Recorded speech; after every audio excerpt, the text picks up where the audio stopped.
김성환의 시사야.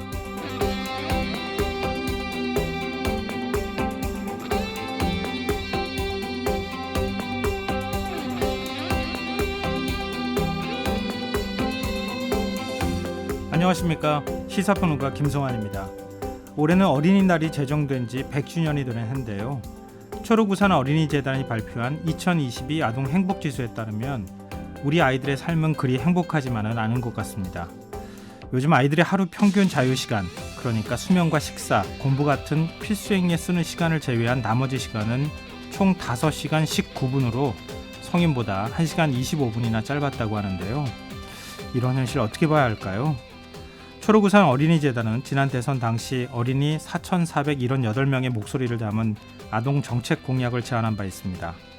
당시 아이들은 차기 대통령을 향해 아침밥 챙겨 먹고 학교에 갈 수 있게 등교 시간을 늦춰달라, 학교에 놀이터 있는데 놀 시간이 없다, 이런 요구를 했는데요. 공약 전달식에 참여한 한 어린이는 아이들을 미래의 꿈나무가 아닌 현재를 살아가는 일원으로 봐달라, 이런 간절한 소망을 전하기도 했습니다. 우리나라는 지난 1923년 세계 최초로 아동인권 선언을 발표했죠. 100년 전 소파 방정환 선생은 어린이를 완전한 인격체로 대우하고 즐겁게 놀 수 있는 환경을 만들어줘야 한다 당부한 바 있는데요. 지금 우리 어린이들이 놀 권리는 과연 얼마나 보장되고 있는 걸까요? 어른들이 말하는 미래가 정말 아이들이 바라고 원하는 모습은 맞는 걸까요? KBS 1라디오 김성환의 시사, 오늘은 어린이날을 맞아서 아이들의 목소리에 귀 기울이는 아동문학가 황선미 작가와 함께하는 아주 특별한 시간 마련했는데요. 아이들의 마음을 생생하게 글로 담아낼 수 있었던 비결은 무엇인지 이야기 나눠보겠습니다. 김성환의 시사.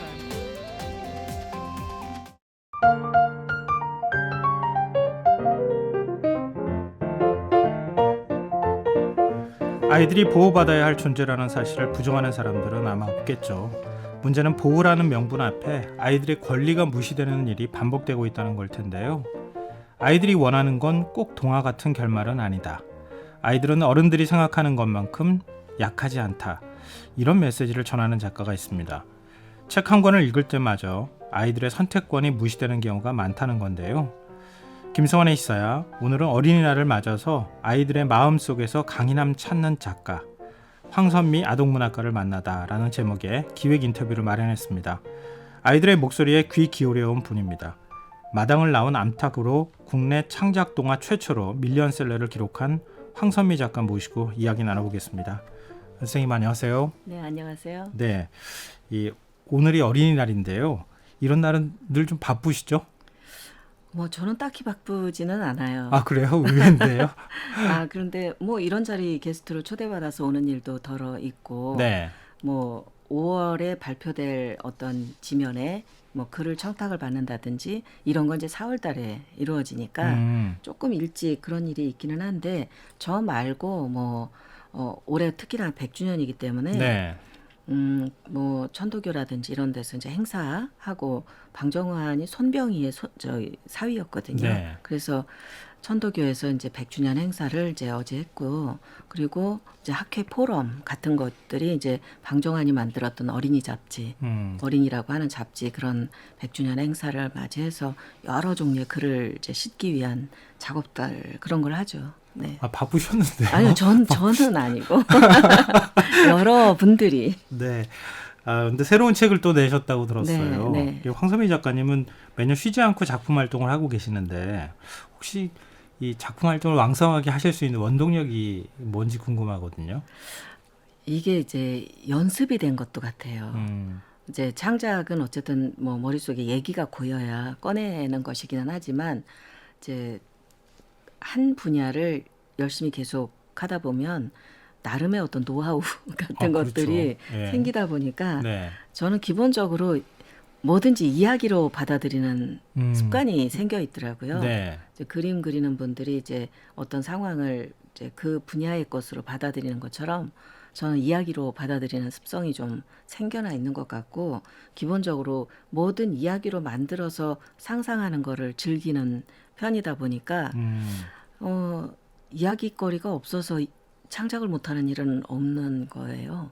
평상시에 아이들을 만나시거나 아니면 만나셔서 아, 아이들이 어떤 이야기를 하는지 듣거나 이런 기회가 있으세요? 제 주변에 아이는 없어요. 아이들은 없어요. 아이는 없고 저희 시누이님의 손자, 손녀가 있는데 거의 못 만나죠. 요즘 같은 때는 특히나. 그런데 그 친구들을 만나면 오히려 제가 배워야 되지. 예. 뭐 그들을 이렇게 뭐 스케치했다 뭘 하거나 그러지는 못해요. 그 작가님 뵈니까요. 작가님이 아이 같으셔서 그런 거 아닌가? 사실은 제가 어린 시절에 기억이 많아서 음. 아마도 할 말이 많은 거 아닌가. 어린 그렇게 시절에 생각해요. 시골에서 자라시거나 이렇게. 네, 근데 딱히 그렇게 행복하지는 않았고, 이제 좀 소외되거나 억울하거나 그런 감정이 이제 오래 남아서 음. 그런 것들이 이제 그런 아이들을 보면 집중하게 되고 짐작을 해보고 싶어지고 네. 이제 공감을 좀 하는 게 많아지는 것 같아요. 네. 새로 출간하신 책 네, 이름이 찰랑찰랑 비밀 하나 네, 네. 이거더라고요. 이게 예. 어떤 책입니까? 얘 별명이 찰랑이에요.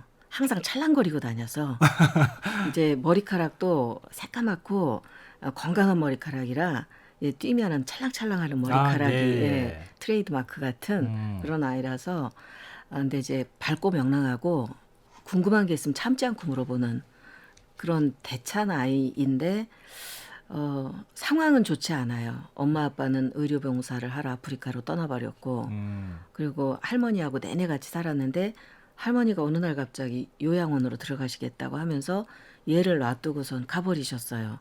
그래서 좀 이렇게 좀 소원했던 느닷없이 삼촌과 같이 살게 되는 아이 얘긴데 사실은 생부였죠.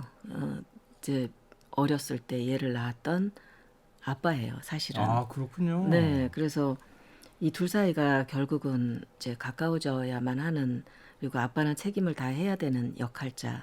그리고 얘는 어쨌든 그 고비를 넘어가야 되는 아이고 그래서 아무도 얘기해주지 않았는데 차츰차츰 알아가는 과정의 이야기예요. 그러면은 아이의 성장기? 네, 그냥 아이의 얘기라기보다는 모두의 얘기죠. 예, 그런 것 같은데요. 이제 엄마 아빠의 경우는 이제 인텔리 그 층이라고 할까요? 네. 그런 분들의 어떤 사회적인 역할 그런 부분도 있는 거고 숙제가 우리한테는 또 노인은 양육자이기도 하지만 자기 삶을 살아야 되는 근데 사실은 치매가 생기기 시작했기 때문에 네. 이제 자기 이제 나머지 인생에 대한 고민이 노인에게는 있었고 이 책임을 다하지 않았던 철없는 아빠의 경우는 이제 자기 몫의 인생이 이 아이와 더불어서 진지하게 마주돼야 해야 하는 상황 그런 여러 가지 복합적인 것들이 있는 거죠. 아이의 성장 스토리라기보다는 어른의 성장 스토리에 가까운 거 아닌가. 저는 말씀 듣다 이야기를 보니까. 아이뿐만 아니라 아이를 포함하고 있는 어른들까지 다 포함을 시키는 게 제가 하는 방식이라서 맞습니다. 네. 마당을 나온 암탉도 그랬던 것 같아요. 네, 거기도 아이는 초록머리 하나밖에 없어요. 예.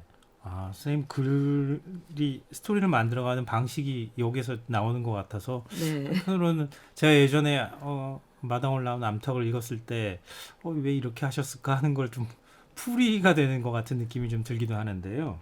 일단 책을 좀 더 저희가 들여다봤으면 좋겠는데 일단 아끼시는 구절이 있다면 지금 책을 선생님 걸 제가 갖고 나왔어요. 네. 갖고 나왔는데 어느 부분을 좀 낭독을 좀 해주셨으면 좋겠는데 네. 어디가 좋을까요? 전 사실 어디를 읽어야 되느냐 낭독을 부탁을 누군가 하신다 그러면 항상 대화체가 가장 없는 쪽 목소리 연기를 해야 되니까 네. 제가 썼지만 A 역할을 했다 B 역할을 했다 그게 너무 저한테는 부담이어가지고 아니, 글 쓰실 때는 대화체를 생각하시면서 당연히요. 네. 머릿속으로는 어떤 대화를 나누는지 목소리는 어떤 사람인지를 상상하시면서 글을 쓰실 거 아니에요. 그렇죠. 그렇긴 하지만 제가 제 목소리로 변주 없는 제 목소리로 낭송을 하는 건 너무 어려운 일이라서 그래서 이번에도 좀 대화체가 없는 쪽으로 골랐습니다. 네, 한번 좀 교수님의 낭독을 얘기를 들어봤으면 좋겠습니다. 간신히 잠이 들었던 것 같아 화장실 가고 싶어서 깼는데 삼촌이 없는 거야. 밖이 아직 깜깜한 새벽인데 저녁 때는 분명히 있었던 것 같은데 나는 불안했어. 삼촌이 걱정된 게 아니라 여기 혼자 있는 게 무서웠어. 그래서 이불을 뒤집어 쓰고 있다가 일어나 보니까 아침이더라고. 삼촌이 방에서 자고 있는 거야. 도대체 언제 들어왔을까? 나도 모르게 저녁에 들어왔다가 한밤중에 또 나갔다가 새벽에 들어온 거잖아. 수상해. 보통 사람은 밤중에 돌아다니지 않아. 혹시 삼촌이 나쁜 짓 하는 사람이면 어떡하지? 도둑이나 강도처럼?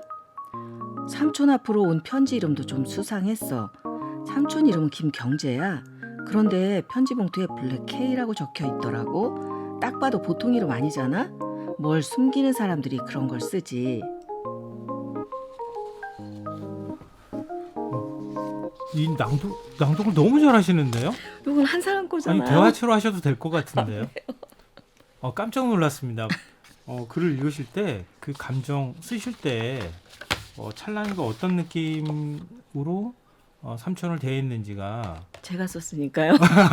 너무 잘 느껴져가지고 놀랐는데요. 이게 어떤 상황입니까? 또 왜 이 구절을 선택하신 거예요? 사실 삼촌이 얘는 백수라고 생각해요. 할머니가 너 도대체 언제 철들어서 사람 노릇할래? 이렇게 이제 구박을 하는 그런 대상인데 얘는 삼촌의 직업이 이제 만화가인 걸 몰라요. 밤중에 이제 이렇게 작업을 하잖아요. 보통 네. 그런 사람들이 낮에는 추리닝 바람에 돌아다니고 이제 후줄근하고 얘 생각에는 어른들은 이제 정확한 시간에 출근했다가 퇴근해야 되는데 그러지 않는 사람이니까 네. 할머니가 구박했던 것 플러스 딱 보기에도 직장인은 아니니까 그냥 백수라고 생각을 했던 건데 사실 이 삼촌이 그 밤중에 나가서 가끔 하는 일이 게릴라 가드너 역할이에요. 게릴라 가드너요? 예, 그게 이제 그런 그룹들이 있어요. 네. 어떤 빈 땅에 밤중에 갑자기 꽃을 심어 놓는다든지 음. 식물을 심어 놓고 네네. 이제 게릴라 노릇을 하는 네. 거죠. 근데 이제 사회 그러니까 문화적인 어떤 것들을 바꿔나가는 숨은 사람들이죠. 네. 근데 이 사람은 그런 일을 이제 가끔 밤중에 나가서 그러니까 당연히 신발에도 흙이 묻고 밤중에 들어올 수밖에 없고 근데 이제 다른 사람과는 다른 방식으로 살아가는 그런 사람인데 자기 멋에 취해서 그러니까 아직 어른 역할 하기는 좀 그렇고 자기 멋에 좋아서 그냥 예술가인 거죠. 근데 굉장히 멋있는데요. 그렇죠. 그럼 굉장히 필요한 사람이에요. 나중에 이제 아빠라는 사실을 알게 되겠지만. 자기 입으로는 차마 말을 못하고 네. 얘가 눈치를 채요. 그래서 이제 좀 어버버버 할 때 얘가 그냥 내 아빠라서 이렇게 물어보죠. 제법 똑똑한 아이라. 아니 저는 그 생각이 들었어요. 초등학교 때, 중학교 때도 그랬던 것 같은데요. 그 여자 아이들이 같이 이제 같은 반에 있잖아요. 그러면은 막 뛰어가고 그럴 때 머리 찰랑거리고 그러는 모습들이 너무 예쁘죠. 예. 저도요. 저는 한 번도 찰랑거려 보질 못해가지고. 아니 왜 뭐? 약간 곱슬이라 찰랑거려 본 적이 없어요. 그래서 이런 아이가 로망이었어요. 그러면은 찰랑이는 곧 선생님의 로망이기도 했던 그렇죠. 거네요. 그래 본 적이 없어서 당당해 본 적도 없고 이렇게 건강하게 남한테 주장해 본 적도 없고 근데 무엇보다 이런 정도의 비밀이 없어 봤어요.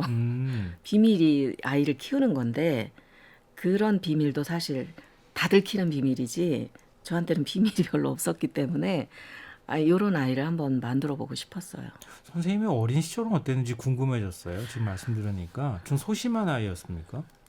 좀 소심하지는 않았는데 가끔 어떤 때 쓸데없이 용감하고 그런데 좀 항상 주변인이었죠. 그러니까 중심이 되질 못하고 말이 별로 없다 보니까 아이들을 관찰하는 입장이었고 그런데 끼기가 참 어려웠어요. 그러니까 7살 때 고향에서 떠나가지고 그룹이 지어진 아이들 속에 들어가질 못해서 네. 항상 바깥에 돌 수밖에 없는 그런 아이다 보니까 그런 아이들의 심정을 잘 알겠어요. 그러면 선생님이 그런 아이로 자라지 못했기 때문에 나는 저런 아이였으면 좋겠다라고 하는 바람도 넣으시고 원래 작가들이요 로망을 실현하는 거예요. 그게 많은 사람들한테 아마 많은 사람들은 저렇게 씩씩하다고 생각하지만 그 마음속엔 다 상처 같은 게 조금씩 그쵸. 원래 있으니까요. 큰 소리 치고 더 포장 많이 하는 사람이 속이 비었잖아요. 속이 음, 더 힘들잖아요. 맞아요. 그런 마음들을 선생님은 이렇게 드러내주면서 많은 사람들한테 위로를 주시는 거 아닌가 그런 생각이 드네요. 근데 혹시 이렇게 아이들의 마음을 이해하시는 또 그 안에서 어른들하고 어떻게 대화하는지를 계속 이제 글로 쓰시는 거잖아요. 그렇죠. 근데 실제로 자녀를 저희 아이들은 이미 다 커가지고 그러니까 키우실 때 어떤 생각을 하셨어요? 우리 아이들은 어, 제가 자기들의 얘기를 조금만 이제 캐치를 하게 되면 네. 전국에 다 소문을 낸다고 생각을 하기 때문에 글로 아, 써가지고 우리 엄마가 누군데? 우리 애들은 그런 걸 안 좋아했어요. 그리고 그걸 드러내지 않았어요. 남자애들이다 보니까 이렇게 조곤조곤 말도 하지 않았지만 음. 좀 건수가 있다 싶으면 제가 귀신같이 캐치를 해가지고 뭔가를 쓰거든요. 네. 그리고 전 쓰기 전에 아이들한테 먼저 재밌는지 말을 먼저 해봐요. 이 얘기가 재밌는지. 네. 그럼 또 소문 내려고 그러지. 얘들한테는 이제 책으로 나오는 게 다 소문 내는 거니까. 그러네요. 네. 누구보다도 아이의 마음을 잘 아는 엄마가 아니었을까 그런 생각을 뭐 저 혼자만의 상상입니다만 실제로 말씀 듣다 보니까 그러셨을 것 같다는 생각이 들기도 하네요. 근데 작가님은 아이들한테 어떤 메시지를 주기 위해서 글을 쓰시는 건 아니라고 하시더라고요. 네. 글쎄요. 그러니까 많은 사람들이 동화 작가는 아이들을 위해서 글을 쓴다. 네. 아이들을 위한 문학을 하는 사람이다. 이렇게 얘기를 하는데 저는 그게 굉장히 부담스러운 표현이에요. 그냥 저희들도 문학을 하는 거고 넓게 보면 사회인이고 이런 것도 직업인 거고 그런 건데 마치 뭐 누구를 위해서 이렇게 봉사활동하는 것처럼 네. 그런 프레임을 씌우는 게 저한테는 되게 양심적이지 못한 느낌을 줘요. 네. 그래서 일단 그런 식의 그런 울타리 안에 갇히는 게 싫기도 하고 저는 이 문학의 범주 안에서 봐주었으면 하는 것도 좀 있어요. 그래서 우리는 순수하게 글을 쓰고 싶은 건 어떤 글감이 사건이 눈에 띄었기 때문이고 네. 그걸 고민하다 보면 아이를 중심에 놓고 생각을 하는 것일 뿐이지 우리 사회가 안고 있는 문제이거든요. 그러면 아이를 중심에 두고 벌어진 일을 이제 좀 파고들어서 그 문제의 원인이 뭔지를 파악을 해야 되는 거니까 네. 그거는 아이를 위해서 하는 일이라기보다는 아이를 중심으로 한 사건의 원인 파악이라서 그 본질에 가까워지려고 하는 노력이고 그걸 문학적으로 드러내야 되는 일이라 아이만 포기하지 않으면 아이 이야기처럼 보이는 것일 뿐이죠. 그냥 우리 사회의 문제인 거고. 네. 그래서 아이들한테 어떤 메시지를 준다라고 굳이 얘기를 해야 된다면 이럼에도 불구하고 힘을 내야 돼. 였으면 좋겠는 거고 이런 문제가 있으니 다 같이 고민해 봅시다가 됐으면 좋겠는 거고 저는 어쨌든 그런 그릇을 하나 만든다고 할까요? 네. 네. 그러니까 누구를 위해서라기보다는 원래 사건의 실체를 드러내주면 네. 그 안에서 사람들이 서로 뭐 상처를 치유받기도 하고 보듬어주기도 하고 또 그게 자기 이야기라고 느끼기도 하고. 제일 중요한 건 어떤 문제를 드러냈을 때 이제 공감할 사람들이 많으냐 적으냐 이제 공감을 할 수 있도록 만들어주는 게 이제 역할이라고 생각하는 거고 그래서 그래 우리 이랬었구나를 한번 좀 환기해 볼 수 있으면 된다고 생각해요. 그렇군요. 근데 아마 왜 이 책 얘기를 안 하나 많은 청취자분들께서 기다리실 것 같아요. 마당을 나온 암탉. 국내 창작 동화 최초 밀리언셀러라고 알고 있어요. 그 후에는 밀리언셀러가 몇 권이 더 생겼죠. 근데 밀리언셀러는 이제 보통 책은 밀리언셀러가 거의 없다시피 한 출판 시장이 그만큼 뭐 책이 많이 나가지 않으니까요. 100만 부가 팔린다는 건 사실 상상하기가 어렵잖아요. 그렇죠. 네. 그 다음에 제가 100만 부라고 봤던 것도 조금 시간이 지난 것 같거든요. 더 많이 나갔을 것 같아요. 그 많은 사람들이 사랑을 해준 거 아니겠습니까? 그렇죠. 굉장히 오랜 기간 동안에 지금 이게 마당을 나온 암탉이 나온 지 한 20년 네. 된 거죠. 2000년에 나왔으니까 예. 지금 올해가 27년 차. 2000년에 나왔으니까 네. 22년. 22년. 아, 네. 네네네. 제가 데뷔한 게 27년이고 22년 됐네요. 네. 그 오랜 시간 동안 이렇게 사랑을 받는 이유 뭐라고 생각하세요? 작가로서? 어, 사람 이야기라고 느낄 수 있는 지점이라서 그런 것 같아요. 이게 동물이 등장을 했으니까 고만고만한 예쁜 동화 모양을 갖고 있잖아요. 외면상으로 볼 때는. 그런데 읽고 나면 뭐 그렇게 간단하지가 않네? 이런 생각으로 이제 변이가 확 이루어지니까, 네. 또 우리 보통 그래요. 저도 아이 키울 때 그렇지만 책 읽어주잖아요. 책 읽어주다가 아이를 위해서 읽어주다가 부모가 먼저 네. 이건 뭐지? 이렇게 느끼는 책 있잖아요. 네. 근데 보통의 동화 같은 경우에는 아이들이 좋아하긴 좋아하지만 책을 사는 부모님들이 사실은 더 좋아야 되더라고요. 우리 거기 안에 시장 철학이, 구조는 그래요. 예, 더 거기에 그래요. 철학이 담겨 있고 이게 간단치 않은 세계관이 담겨 있는 경우가 저는 꽤 많았던 것 같거든요. 그게 동화의 매력인 것도 같아요. 포장은 아이처럼 해서 나오는데 읽다가 보면 어른들까지도 공감할 수 있는 지점이 있는 문학. 그런 게 이 동화라고 하는 것의 매력이고, 또 하나 우리 시장의 그 걱정스러운 점은 아이들 책을 부모님이 검증을 해가지고 준다는 거죠. 네네. 내가 일단 읽고 괜찮아야 아이한테 준다. 이런 시장 상황이 그렇게 변해져 있어요. 네. 저 때만 해도 제가 골라서 읽었거든요. 별거 아닌 책이라도 읽고 실망하는 것도 있고. 근데 요즘은 아이들이 시간이 없다 보니까 그런 시행착오를 엄마 아빠나 누군가 대신 해주는 거예요. 그래서 좋은 것만 줄게. 근데 보통은 이제 서점에 가면 고르고 싶은 책, 보고 싶은 책 한번 찾아봐 이렇게 시키잖아요, 아이한테. 그럼 아이가 이제 이것저것 들고 오면 그 중에서 거기서 이제 부모님이 고르게 되는군요. 아이들은 만화책 골라와요. 이거는 아니고 먼저 빼고. 그렇죠. 그러니까 아이가 이제 부르퉁해져 있으면 그거 하나, 또 부모님이 주고 싶은 책 하나, 이렇게. 다시 어른으로서 생각할 게 많아지는 것 같은데요. 선생님 말씀 듣다 보니까. 근데 이 왜 마당을 나온 암탉에 주인공이 암탉인 거잖아요. 네. 왜 하필이면 암탉이지? 이렇게 생각하시는 분들이 있을 것 같거든요. 이게 어떤 계기가 있었습니까? 이 암탉이 안 될 수도 있었어요. 제가 제일 처음에 소재를 얻은 건 오리 소재였거든요. 오리였어요? 네. 저 만화책 보다가 너무 멋있는 구절이 그 안에 있더라고요.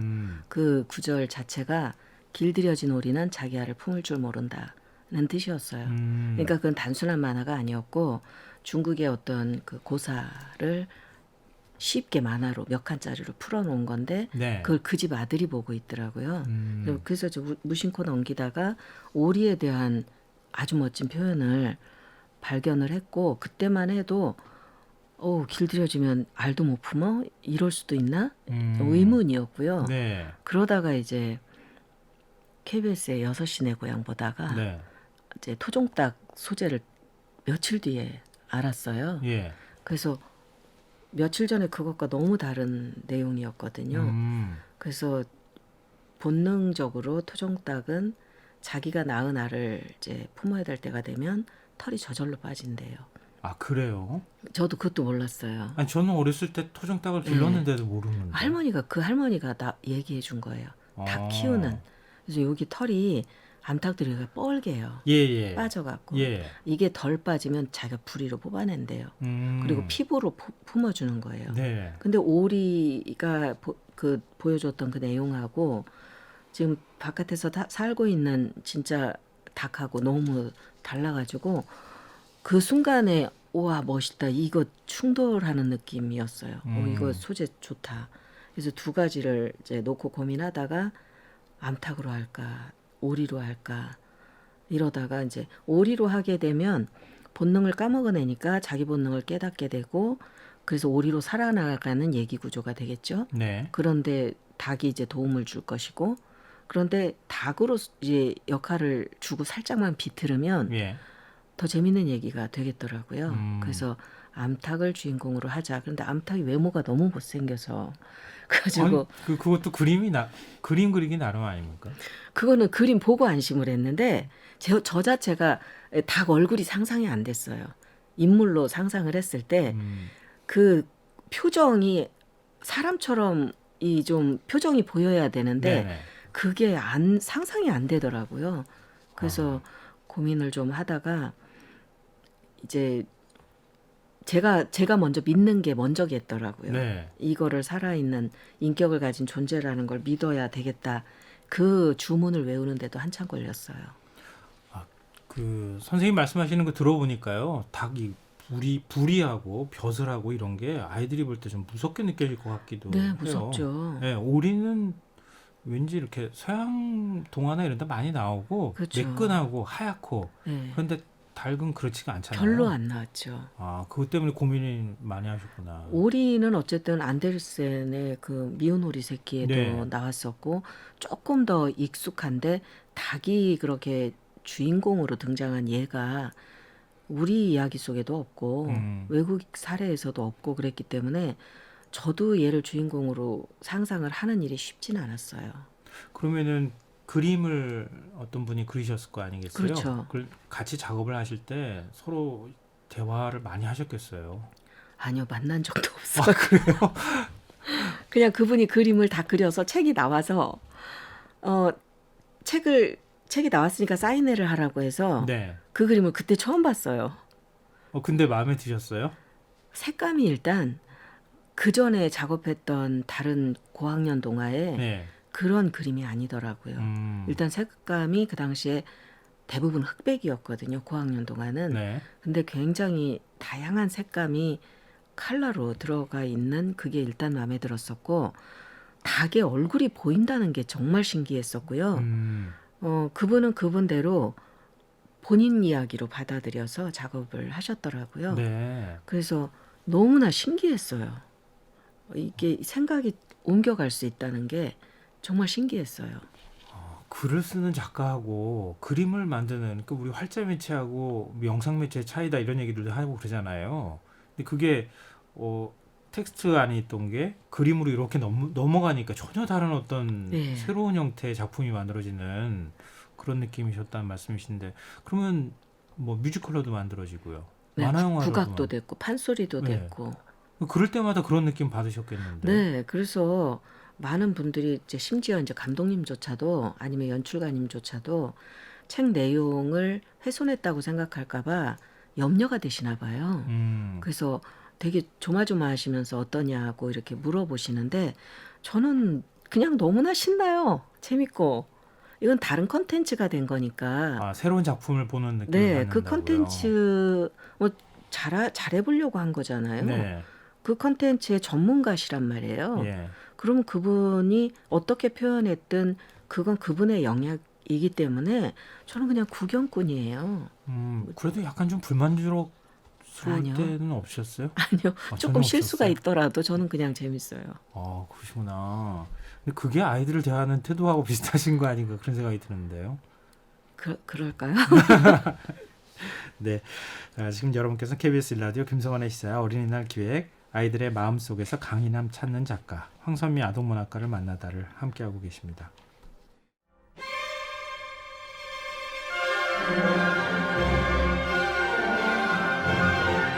여러분께서는 지금 김성환의 시사야 어린이날 100주년 특집 아이들의 마음속에서 강인함을 찾는 작가 황선미 아동문학가 초대석을 함께하고 계십니다.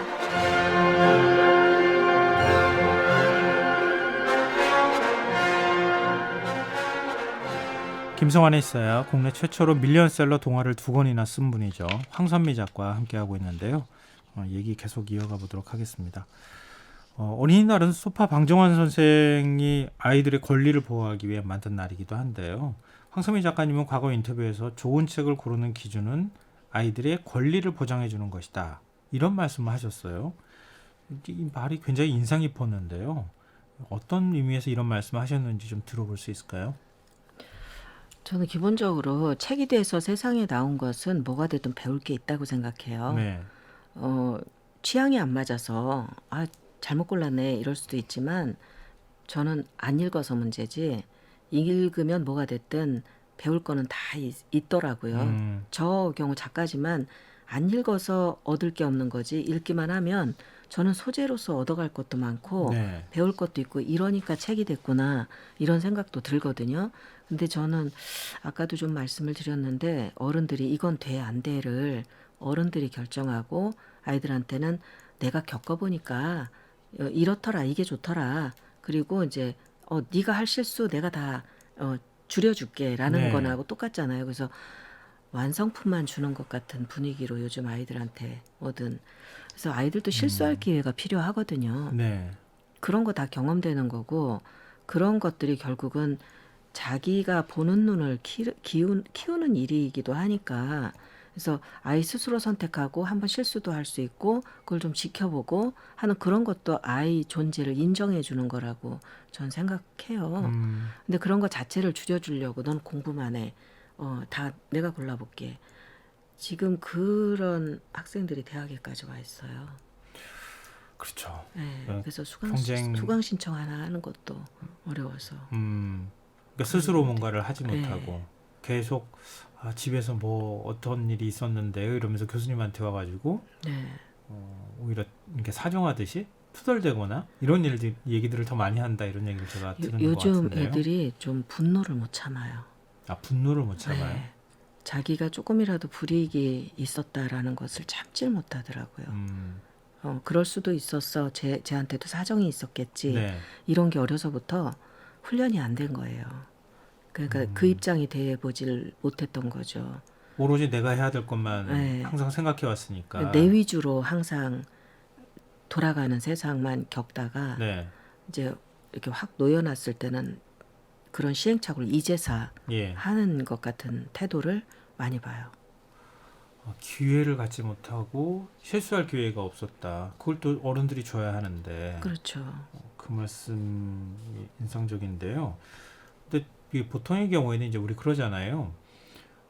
작가가 어린 시절 책 많이 읽었다 그러면 작가니까 당연하지 이렇게 생각하는데 다른 뭘 해서 성공하는 사람들 있잖아요. 의사나 아니면 뭐 변호사 아니면 뭐 우리 사회에서 뭔가 좀 힘 좀 있는 사람들의 얘기를 할 때 어린 시절 책 많이 읽었어요 이렇게 얘기하는 거는 거짓말이야 이렇게 생각하거든요 보통은.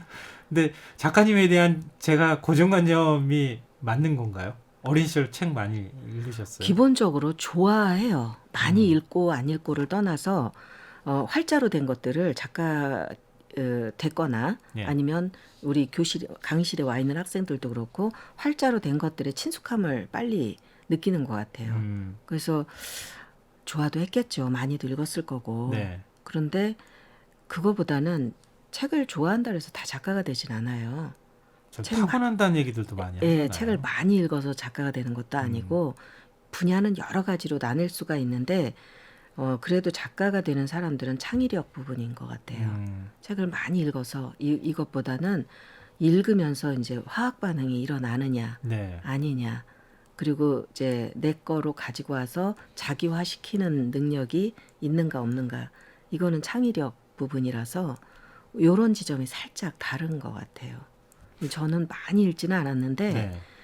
사실은 읽을 게 없기도 했어요. 70년대 시골 그때는 책이 학교니까 많지도 않았고 뭐 그렇죠. 학교에 도서실 없었어요. 뭐 있는 곳이 있었다 하더라도 책도 뭐 그렇게 많지 않았을 네, 시절이고. 집에 가도 교과서뿐이지 무슨 책이 네. 없었잖아요. 예. 그러니까 사회 재반 여건이 갖춰지지를 않아서 있었으면 충분히 읽었을 것 같아요. 더 있었으면 했으니까. 근데 제 경우는 없어서 오히려 충분하지 않아서 오히려 더 내 거를 상상하는 경우가 이렇게 생겨났던 것 같아요. 저는. 그러니까 이제 책을 한 권을 읽어도 거기에 대해서 상상하고 덧붙여서 또 상상하고 이런 네. 것들도 많이 하셨다는 그러니까 말씀이군요. 책을 읽을 기회가 생기면 집에 가면 어차피 없으니까 네. 내일 못 읽을 수도 있으니까 오늘 네. 최대한 많이 읽어두거든요. 그러면 뒤죽박죽이 돼요. 이 얘기가. 예. 그럼 제 머릿속에 들어왔을 때는 집에 가면서 생각을 할 때는 요건 하나의 얘기로 정리가 이렇게 돼요. 친구들한테 이야기를 많이 전해주는 아이였습니까? 어렸을 때? 그러진 않았어요. 그렇게 말은 그럴 만한 그러니까 정서교환이잖아요. 네. 그건 그런 친구들은 없었어요. 그럼 초등학교 졸업 이후에 중학교를 가지 못하셨다는 네, 얘기를 제가 네. 들었거든요. 그러니까 전반적으로 책을 읽을 만한 환경은 못 됐던 네. 것 같거든요. 그러니까 그게 생활 형편 때문입니까? 아니면 다른 이유가 있었습니까? 생활 형편이었죠. 뭐 오빠는 공부를 잘했고 아들은 가르쳐야 되고 저는 장녀였고 아, 동생들이 많고 이런 분위기면 저 아니라 어떤 집이라도 당시에는 장녀가 희생이 되는 음, 그런 요구가 당연히 그렇게 되죠. 그럼 바로 그러면은 어디 가서 일을 하셨던 거예요? 아니요, 저 절대로 일을 안 하겠다고 고집을 폈어요. 버텼어요. 아, 예. 네, 그래서 절대로 시키는 대로 안 했어요. 그럼 어떻게 하셨어요? 저는 정말 그때 오빠가 공부를 잘하니까 사전을 부상으로 많이 받아왔거든요. 예. 오빠는 절대로 사전을 안 봤어요. 우등상 받으면 보통 사전한 거 네. 시켰어요. 뭐 사전 주죠. 그래서 얇은 거부터 두꺼운 것까지 사전이 많았기 때문에 네. 학교를 못 갔으니까 이제 읽을 책도 더 이상 없고 저는 정말 사전 보기를 했어요. 혼자서 집에서 사전. 네, 사전이 너무 재밌었어요. 사전 보는 게. 그럼 그렇게 하다가 다시 또 학교를 가셨을 거 네, 아니겠습니까? 검정고시 보고 고등학교 갔어요. 아, 중학교, 고등학교를 다 검정고시를 하셨어요? 아니요, 중학교 검정고시 고검 패스해서 예. 고등학교를 갔죠. 아, 고등학교를 그건 네. 이제 동네에 있는 고등학교를 가신 거예요? 네, 그 읍내에 살다가 시내로 갔어요. 아, 고등학교는. 그렇군요. 근데 그런 그 순탄치 않았던 삶이 어쩌면은 네. 이 작가로서의 밑바탕이 됐다 그래야 될까요? 아마 그랬을 거예요. 굉장히 중요한 시기잖아요. 감수성이 되게 예민할 때고 네. 반항기고. 근데 하필이면 그런 때 그때 생각하면 불행이지만 나중에 생각해 보면 좀 다른 아이들하고 다른 생각을 할 수밖에 없는 여건이라서 그 당시에 그래도 쓰기 연습을 없었기 때문에 네. 책도 없고 있는 거 사전밖에 없는데 사전을 보는 일은 굉장히 중요한 일이에요. 네. 나중에 알겠더라고요. 단어를 제대로 알고 쓸 수 있는. 네. 요즘은 그런 걸 안 하죠. 그렇죠. 사전이 아이들이. 집에 있는 경우도 요즘 별로 없죠. 네, 그래서 그 당시에 그걸 할 수 있었던 시간이었다는 생각해요. 그러면 대입 검정고시를 아니 고입 검정고시 보고 고등학교 가서 이제 그렇군요. 네. 네. 그래서 바로 대학으로 진학을 바로는 못했고 그때도 또 대학 가지 말라고 그래서 취직하라고 그래서 또 버티고 제가 정말 학구열이 나쁜 애처럼. 굉장히 아니요 아닙니다. 그때 그렇게 하지 않으셨으면은 저는 학구열은 아니에요. 반항이에요. 근데 그렇게 하셔가지고 대학도 조금 지각해서 네, 지각해서 가셨고. 갔어요. 동화 작가는 언제 되겠다고 결심하셨어요? 동화 작가는 우리 아이들이 큰 아이가 태어났을 때 집에 방문 판매원이 찾아왔거든요. 전집을 팔려고 네. 그림책. 그거를 이제 할부로 끊었어요. 겁도 없이. 근데 그거를 아이한테 읽어주려고 사고 저 혼자 읽었어요. 너무 재밌었어요. 그래서 그게 사실 저는 대학 문해창작과를 다녔지만 네. 동화의 동자도 못 들어봤어요. 당시에는 동화를 가르치는 데가 없었거든요. 그래서 동화 수업을 받아본 적이 없는데 그때 동화책을 읽으면서 시각교정이 한 번 됐어요. 세상 얘기를 이렇게도 할 수 있구나. 그래서 그림책을 보면서 와, 동화라는 게 이렇게 재밌는 거였구나. 네. 그때 처음으로 알았고 그 후에 이제 대학을 다니면서도 서울예대 문창과를 다니면서도 시와 소설, 희곡이 제일 중요했어요. 네. 동화는 없었고요. 근데 그때 또 한 번 시각 교정이 되는 이제 일이 생기는데 간호사이면서 학교를 다녔던 친한 언니가 하나 있었거든요. 네. 근데 그 언니가 제가 너무 배가 고파 보였는지 라면 끓여준다고 집에 데리고 갔어요. 네. 그래서 라면을 끓여가지고 책을 갖다가 얼른 바쳤는데 네. 그 책이 꽃들에게 희망을이라는 작품이었어요. 예, 예. 그래가지고 그 작품을 읽고 나서 너무나 깜짝 놀랐어요. 그런 작품을 냄비받침으로. 그때 언니가 네. 저 라면 끓여주지 않았으면 동화 작가 안 그렇죠. 됐을 거. 그래서 시각 교정이 2번 이렇게. 아, 그렇군. 근데 그 다음부터 사실 90년대 후반 넘어가면서 2000년대 들어가서 아동 문학도 굉장히 많이 나왔고 그렇죠. 또 어린이 출판하지 않는 출판사는 망한다. 그럼요. 이런 얘기가 나올 정도로 굉장히 뭐 아동 출판이 활성화됐고 이런 시기가 있었잖아요. 90년대부터 2000년대까지가 아동문학의 호황기였어요. 예. 그래서 아동물을 전혀 내지 않던 출판사도 자회사 개념으로 아동 그 부를 만들어가지고 맞아요. 예. 예, 그게 오히려 더 이제 든든하게 출판사를 버텨줄 정도로 그 정도로 정말 그런 호황기가 없었죠. 뭐 아이를 하나 낳는 게 큰 대세가 되면서 아이한테 모든 걸 다 쏟아붓는다. 뭐 이런 얘기가 나오기 시작했고 그 시기하고 또 묘하게 겹치는 측면도 있는 것 같은데요. 근데 그렇다 하더라도 어찌됐든 없는 아동문학의 뭐 세계가 다시 열린 거나 다름이 없으니까요. 한국 문학에서. 그 이후에 황선미 작가님뿐만 아니라 안데르센 상을 수상한 이수지 작가도 있고 그다음에 아스트리드 린드 그랜 추모상을 받은 베키나 작가 이런 작가들이 쫙 이렇게 더 나왔거든요. 세계적으로 지금 인정받는 아동문학 작가들이 많은 지금 이런 상황 어떻게 보세요? 너무나 잘된 일이죠. 좋은 일이고. 그런데 베키나 작가, 뭐 이수지 작가 이전에도 라가치상이라고 하는 이탈리아의 그 볼로냐 도서전에 그 상은 정말 오래전부터 우리나라 그림책 작가들이 거의 다 휩쓸다시피. 그래요? 그럼요. 그리고 이제 그 브라티슬라바에서 주는 상이 있어요. BIB 상이라고. 거기서도 대놓고 정말 매년 우리나라의 그림책 작가들이 수상을 하고 그런 것들이 오래오래 쌓여 있었어요. 그래서 그림책 시장은 꽤 오래전부터 이렇게 탄탄하게 이제 해오고 있었죠. 다만 이제 그림책과 아동문학의 동화는 달라요. 그래서 이걸 똑같이 놓고 생각하시는 분들이 많은데 그림책은 일단 비주얼적으로 눈에 보여지는 것들이 크잖아요. 네. 근데 동화는 번역이 안 되면 내용을 몰라요. 그렇죠. 근데 이런 것에 대한 지원이 지금 없어요, 거의. 이제 그래서 이제 문학 쪽에 지원이라고 하는 거는 시나 소설이지 동화는 아니거든요. 그래요? 번역원에서 지원 혹시 안 없어요. 해줍니까? 네, 없어요. 그럼 그건 출판사에서 다 번역가를 그게 참 애매한 게 외국에서 그래도 우리나라 작가들의 이 책을 궁금해하면 중간에 에이전시가 관심을 보여주고 그러면 저쪽에다 소개를 할 때 이제 요약본 같은 거를 번역을 해서 소개를 해주고 네. 관심이 있으면 가져다가 이제 그 후에 번역이 이루어지는 거지 출판사에서 또 이 책을 어떻게 해보겠다고 번역을 먼저 하는 일은 없어요. 그렇군요. 그러다 보니까 굉장히 어려운 과정이에요, 이게. 그 번역도 쉬운 번역도 아닐 그럼요. 거고요. 이 양이 돈이 정말 많이 들고 시간이 들고 누군가 이거 정말 전문적으로 이렇게 해주지 않으면 안 되는 일이거든요. 네. 출판사에서 먼저 하는 일은 없어요. 의외인데요. 처음 네. 들었습니다. 그 선생님 통해서.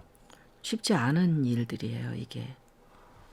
근데 그렇게 외국에서는 굉장히 한국 문학에 아동 문학에 대해서 관심도 많고 한국 동화 작가가 쓴 작품에 대해서 관심이 많은데 국내에서는 사실 생각보다 그렇게 지원이 많지 않은 상황인데 근데 작가님의 경우에는 조금 달랐을 것 같기도 하거든요.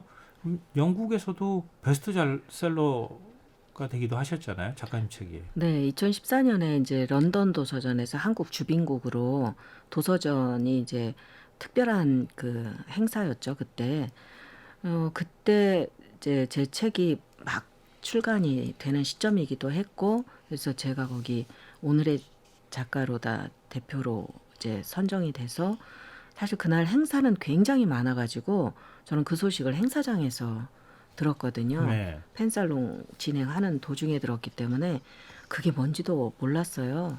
근데 영국이라는 나라가 이제 문화에 있어서는 굉장히 콧대가 세죠. 네, 그렇죠. 네, 대단한 작가들이 네. 많은 나라이기도 하고 영어가 아닌 문학에 대해서 크게 호의적이지도 않고 그러다 보니까 쉬운 일은 아닙니다. 그런데 기회가 좋았던 것이기도 했고요. 네, 저는 감은 잘 몰랐어요. 그 자리에 있었지만 네. 그냥 에이전시에서 소식을 전해줘가지고 들었을 뿐이지 그냥 다 끝난 다음에 행사 끝난 다음에 가니까 전시돼 있던 제 책도 벌써 이렇게 치워져 있고 네. 그래가지고 사진 한 방 찍으려고 했는데 그걸 못 찍어서 예. 우울증을 하고 있으니까 그 서점에서 얼른 갔다가 다 진열을 다시 해줘가지고 그래요. 네, 그 진열이라는 게 가판대에 대주는 게 아니라 네. 통창해 보이도록 아. 유리 전면에 다 시간이 걸리는 일인데 네네. 그걸 해주더라고요. 대단하네요. 그러니까 영국이나 벨기에 이런 데서 대학에서 강연도 하셨죠? 벨기에에서는 이제 올해 4월 달에 문화원 초청으로 해서 이제 벨기에나 네덜란드, 프랑스어로 번역이 된 책 중심으로 네. 이제 이루어진 행사였거든요. 그래서 그때 가서 독자들 만나가지고 이제 토크를 하는 시간이었고, 영국에서는 캠브리지 대학에서 했었고. 해외 독자들은 한국의 아동문학, 특히 동화에 대해서 어떻게 얘기합니까? 뭘 궁금해합니까? 일단 그분들은요, 동화 작가 이걸 구분하지 않아요. 저도 그냥 작가예요. 그래서 우리나라만 유일하게 이렇게 동화 작가, 소설가 이렇게 나누거든요. 근데 저는 일단 마당을 나온 암탉은 동화책으로 가 있지를 않고 네. 미국, 유럽 이쪽에 다 소설로 가 있기 때문에 동화라고 얘기를 하지 않고 그냥 작품으로 얘기를 하는데 낯선 문화라고 생각해요. 낯선 문화. 네, 그들과는 조금 정서적으로 네. 좀 다르다, 낯설다, 흥미롭다 이렇게 생각을 해요. 잘 몰랐는데 이런 게 있었구나 이런 느낌을 주더라고요. 예. 질문이나 뭐 이런 것들이. 근데 뭐 단순한 호기심을 넘어서는 자신을 또 공감하는 게 있으니까. 그럼요. 단순한 호기심은 아니고요. 네. 관심을 갖는 거죠. 이제는. 우리가 흔히 동화 같다고 말하는 것하고 좀 다른 그동안 아동문학이나 청소년 소설에서 좀 금기시해왔던 이야기라고 할까요? 작가님은 그런 거를 정면으로 다루고 있다. 이런 평가를 받고 있기도 합니다. 예를 들면 위탁가정 이야기를 다룬 11살의 가방, 그리고 10대 미혼모가 주인공인 엑시트, 이런 작품이거든요. 네. 그러니까 굳이 이런 것들에 주목하시는 이유가 있을까요? 제가 봉사활동을 하다가 이제 위탁가정이라는 용어 자체를 들었고요. 네. 그때부터 관심을 갖고 책을 하나씩 내다 보니까 이런 기관에서 요청이 또 있기도 했어요. 예. 그러니까 이 기관이 가지고 있는 시스템을 홍보해주는 그런 이야기를 좀 써달라는 요청 이런 게 있었고, 그런 청탁을 수렴을 하려고 자료를 많이 보다 보니까 감당 못할 내용들이 너무 많은 거예요. 정말 이게 진짜 사실이라고 할 정도로 믿기 어려운 그런 현실이 너무 많더라고요. 네. 그래서 그런 것들이 없어지질 않아요. 한번 뇌리에 들어오면. 네. 그래서 그런 것들이 쌓여서 도저히 동화가 못 되는 것들은 엑시트 같은 작품으로 청소년 소설로 낸 거고, 이제 수용 가능한 거는 동화의 모양으로 내는 거고, 이렇게 된 거죠. 경험을 하게 되면 그 경험들로부터 작가는 못 도망가요. 도망갈 네. 수가 없어요. 예. 그런 것들이 쌓여서 결국은 이야기로 꺼내야 조금 자유로워지는 거죠. 그냥 우리 사회 문제에 대해서 회피하지 않고 정면으로 그 문제를 바라보고 무엇이 문제가 있는지를 찾아내려고 하는 작가가 아닐까 그런 생각. 엑시트를 처음에 냈을 때 첫 반응은 왜 불편하게 이런 얘기를 하느냐였어요. 예. 다른 얘기 좀 하지. 뭐 이런 얘기 좋은 얘기라고 이런 걸 얘기를 하느냐. 그래서 저도 그런 반응이 있을 거라고 생각은 했지만 이걸 꺼내야 나도 살겠으니까 한 건데, 그런 반응일 때 정말 무겁게 힘들더라고요. 그게 맨 처음 이제 얘기 시작할 때 우리 사회 문제를 드러내주는 게 일단 중요하다. 하나의 그릇이 되어야 한다. 작품은 그렇게 말씀하셨던 거하고 좀 연결이 된다는 생각을 하게 되는데요. 이제 아무래도 이제 어린이날이기도 하잖아요. 어린이날 특집이기도 하고. 그런데 우리가 보통 이제 어린이들의 행복한 사회를 꿈꾸잖아요. 근데 과연 그런가? 어른들도 행복하지 않고 어린이도 행복하지 않은 것 같다, 이런 생각을 하게 되는데요. 우리가 조금 더 나아지는 세상을 만들기 위해서 어떤 노력이 필요하다고 보세요? 제 동화를 쓰면서 이제 저도 이론적인 것도 보고 또 논문을 쓰면서 이제 철학자들의 그런 어린이 정신 같은 것도 보고 이렇게 했을 때 공통적으로 나오는 게 놀이 정신이에요. 논다는 거, 유희. 예. 그러니까 진정으로 좋아서 즐거워서 이 마음속에 어떤 희열이 가득 차도록 노는 거. 그것만이 사람을 키워준다고 하거든요. 특히나 아이들의 경우에 역동적으로 몸을 써서 노는 일, 그런 것들이 즐겁기까지 한 거, 이런 것들이 결국은 정신적으로도 건강해지게 하고 몸의 에너지를 쓰면서도 몸이 커지는 일이고, 그래서 이런 거를 해야 되는데 그런 거가 다 없어져 버린 네. 아이들의 그 논다는 개념 자체도 달라졌고, 예.